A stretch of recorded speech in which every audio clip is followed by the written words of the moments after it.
بنك القاهرة في قرار مفاجئ قرر ان هو يلغي كل الشهادات القديمة اللي عنده ويطرح شهادة تانية جديدة بفايدة اعلى وبحد ادنى مختلف عن الشهادات اللي فاتت.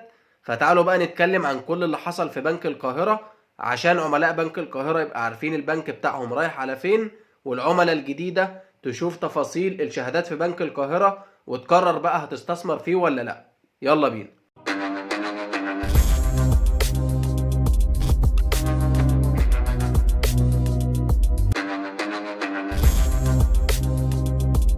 السلام عليكم اعزائي متابعي قناه بنوك مصر. قبل اي حاجه وكالعاده خالص دعواتنا وتحياتنا لاخواتنا واهلنا في فلسطين وفي السودان وفي كل الدول العربيه اللي بتمر بكرب عظيم. ربنا ينصركم ويصبركم ويرحم كل الناس اللي توفت ويجعله من الشهداء الابرار ويزيح الغمه دي في اقرب وقت ان شاء الله. خلونا نخش في موضوع حلقتنا على طول ونتكلم على اللي حصل في بنك القاهره. خلونا قبل ما نبدأ بالتفاصيل الجديدة نقول ايه اللي كان موجود وايه اللي اتلغى وايه اللي تم جديد. مبدئيا كده بنك القاهرة من فترة كبيرة كان في قرار مفاجئ برضه، كان خفض الفايدة على الشهادات اللي عنده وكان خلاها اكتر من شهادة باكتر من فايدة وكل واحدة بحد ادنى مختلف.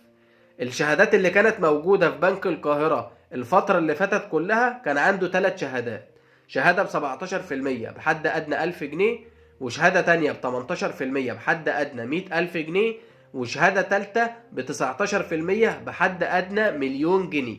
وده ساعتها كان قرار مفاجئ وغريب من بنك القاهرة، كنا اتكلمنا عنه حتى في الحلقة دي.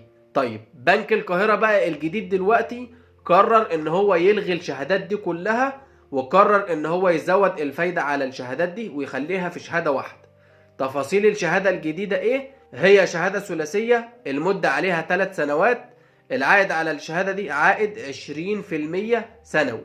بنك القاهرة قرر ان هو يخلي لي كل الشهادات دي في شهادة واحدة بفائدة 20% سنوي، ولكن دورية الصرف ليها شهري بتاخد العائد كل شهر. وخلى برضو الحد الادنى لشرائها 10,000 جنيه ومضاعفات 1000 جنيه، بتبدأ في الاول ب 10,000 وتضعفها بال1000، 10 11 12 وهكذا بدون حد اقصى. فلغى كل الحدود اللي كانت قبل كده اللي كانت 100,000 ومليون جنيه والكلام ده كله، خلى الحد الادنى قليل وخلى العائد 20%. زي ما قلنا كانت اعلى شهاده قبل كده 19% وبحد ادنى مليون جنيه.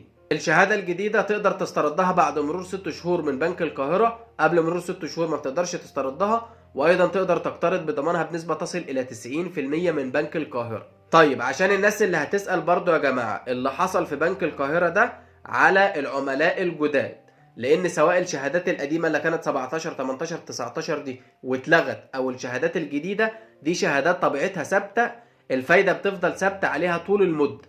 فلو نفترض ان انت حضرتك كنت عامل شهاده مثلا ب 17% او 18 او 19 اللي كانت قبل كده اللي هي اتلغت دلوقتي، دي انت مكمل عليها ما فيهاش مشكله لحد ما الشهاده بتاعتك تنتهي، وساعتها بقى تشوف هتجدد على الشهاده اللي موجوده ديت دلوقتي ولا ممكن يكون اتغيرت ساعتها.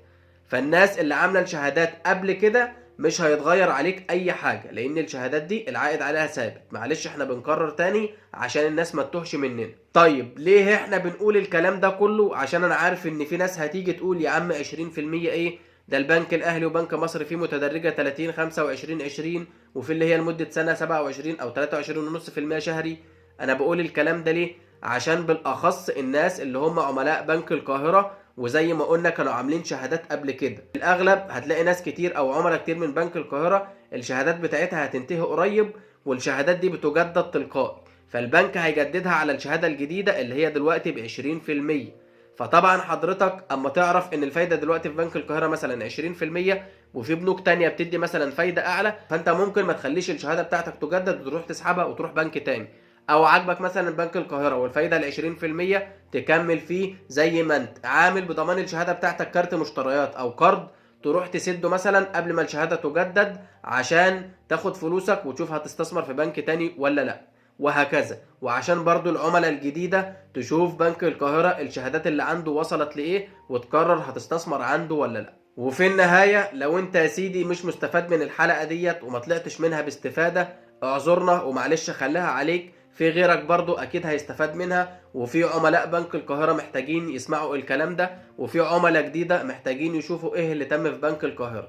مش كل الناس يا جماعة هتبقى محتاجة معلومة واحدة، ومش كل الناس عاوزة حاجة واحدة بس. لازم نرضي كل الناس، ولازم نتكلم على كل حاجة سواء خاصة بحضرتك او بغيرك. بس يا سيدي، ده كده كان كل موضوع حلقتنا النهارده. اتمنى طبعا يكون الحلقه نالت اعجاب حضراتكم واستفدتوا منها ولو استفاده بسيطه. ما تنسوش طبعا تنزلوا تشتركوا في القناه، وما تنسوش اللايك على الحلقه، ونشوفكم ان شاء الله في حلقات جديده. شكرا.